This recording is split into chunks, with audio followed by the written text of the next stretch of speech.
पूर्णिमा साहू जी, अब छोड़ दीजिए, अब हो गया, अब और दूसरे प्रश्न लेने दीजिए। राज सिन्हा जी, हो गया ना, आप थाना खोलने का बात किए, रिक्ति के लिए तो मंत्री आश्वासन दिया आपको। पूर्णिमा जी, बस पूर्णिमा जी। माननीय अध्यक्ष महोदय, मेरा ये प्रश्न था कि क्या यह बात सही है कि वित्तीय वर्ष 2022-23 तक राज्य के कुल 403 करोड़ से अधिक की राशि का डीसी बिल विपत्र लंबित है? क्या यह बात सही है कि संक्षिप्त आकस्मिक विपत्र के विशुद्ध समायोजित इतनी बड़ी राशि वित्तीय अनियमितता का प्रतीक है?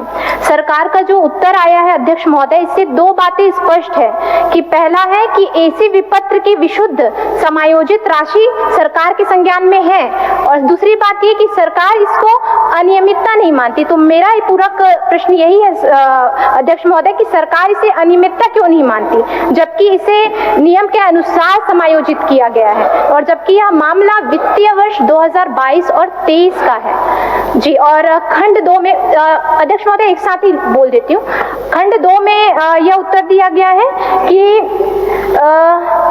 सितंबर 2024 को मुख्य सचिव की अध्यक्षता में बैठक हुई है महोदय। सितंबर 2024 को विभागों के 6 माह के अंदर समायोजन के लिए एक्शन प्लान तैयार करने का निर्देश दिया गया था। इस जवाब से प्रतीत होता है कि लगभग 6 माह बीत चुके हैं, अभी तक एक्शन प्लान ही प्राप्त नहीं हुआ है। तो समायोजन की राशि, समायोजन जो है वो कैसे निर्धारित किया जाए? माननीय मंत्री जी,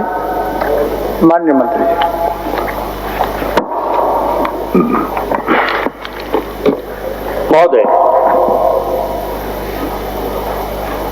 माननीय सदस्य ने एक आशंका जाहिर की है और कहा है कि सरकार इस बड़ी राशि को वित्तीय अनियमितता नहीं मानती है। क्यों नहीं मानती है मैं बताता हूं आपको।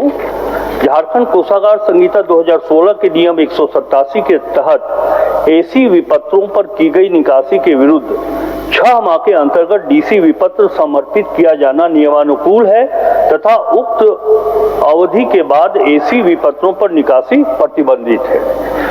वैसे योजनाओं की राशि जिस पर डीसी बिल नहीं हुआ है 6 महीने के अंदर, सरकार ने वैसे विपत्रों के भुगतान पर रोक लगा दिया है या निकासी पर भी रोक लगा दिया है महोदय। जहां तक प्रश्न आपका ये है कि ये अनियमितता माना जाए या न माना जाए, तो मैंने आपको बता दिया कि झारखंड कोषागार संहिता के नियमों के अनुसार ये अनियमितता नहीं है महोदय। दूसरा पूरक प्रश्न आपका था, तो उसके संदर्भ में मैं आपको बता दूं कि मुख्य सचिव की अध्यक्षता में दिनांक 23/9/2024 को संपन्न बैठक, सिर्फ एक ही बैठक नहीं हुई महोदय। इस संदर्भ में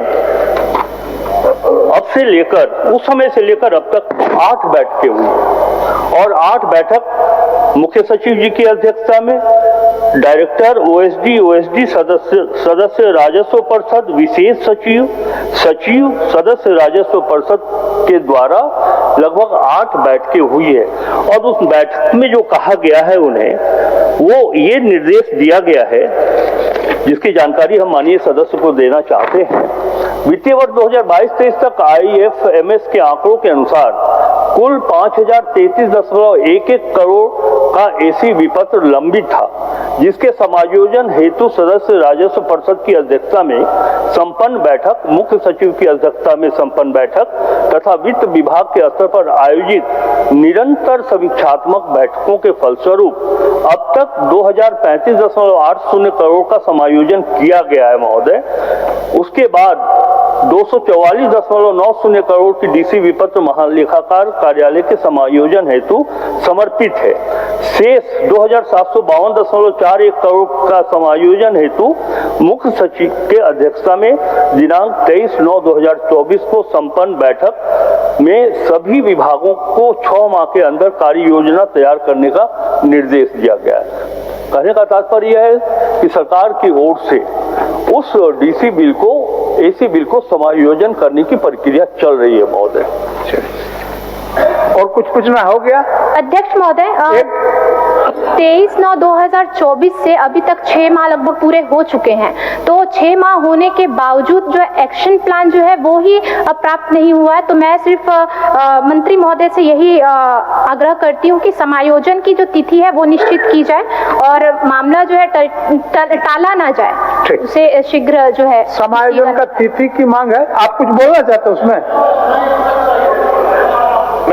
मत सहयोग करिए सीपी बाबू, बहुत सुंदर प्रश्न क्यों, बहुत क्लियर साफ सुथरा प्रश्न है और उत्तर भी हमको लगता है कि साफ सुथरा है। अब उसको डाइल्यूट मत कर दीजिए। क्या बोल रहे थे नवीन जी? बोलिए। इसमें माननीय सदस्य जी का प्रश्न स्पष्ट है। ये मामला, ये जो कमेटी बना है 23/9/2024 को हुआ है। ये इनका प्रश्न 22-23 का है अध्यक्ष महोदय। 22-23, 23-24 और 24-25। 25 खत्म हो गया अध्यक्ष महोदय, मतलब अब खत्म 31 मार्च मतलब खत्म के कगार में है। 3 साल बीतने को है। इनका प्रश्न जो है 22-23 का ही समायोजित नहीं हुआ है। तो स्पष्ट माननीय फाइनेंस मिनिस्टर जी कहें कि 22-23 का समायोजन इतना तारीख तक हो जाएगा। 23-24 का जो बीत गया है, अब सर 1-1, 2-2 साल, 3-3 साल हो गया। अब तो डेट निर्धारित कर दें। चलिए, वो माननीय सदस्य कौन तिथि में आप समायोजन करिएगा? महोदय, माननीय सदस्य और माननीय सदस्य नवीन जायसवाल जी का ये कहना है कि आप एक डेट फिक्स कर दीजिए और समायोजन उस डेट में हो जाना चाहिए। महोदय, एक चीज मैं बताना चाहूंगा कि एसी-डीसी बिल के समायोजन का जहां तक प्रश्न है, कोई एक वित्तीय वर्ष का मामला नहीं है।